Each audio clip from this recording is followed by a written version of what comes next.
حضرت سیدنا عبادہ بن صامت رضی اللہ تعالیٰ عنہ، یہ انصاری تھے. کیا کون تھے؟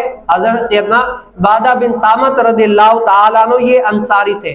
اور رسول کائنات صلی اللہ علیہ وسلم جتنے بھی غزوات میں شریک ہوئے نا، یہ صحابی رسول بھی حضور علیہ السلام کے ساتھ شریک ہوئے. بتانے کا مقصد کیا ہے کہ حضرت سیدنا عبادہ بن صامت رضی اللہ تعالیٰ عنہ یہ پہلے وہ قاضی ہیں جس کو حضرت سیدنا عمر بن خطاب رضی اللہ تعالیٰ عنہ نے فلسطین کا قاضی مقرر کیا تھا.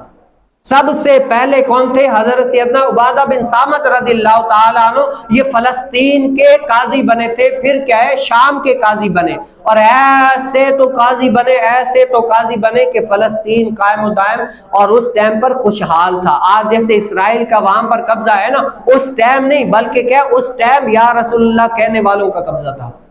اس ٹائم حکومت کن کی تھی؟ اللہ اس کے رسول صلی اللہ علیہ وسلم کی جو اطاعت کرتے ہیں ان کی حکومت تھی.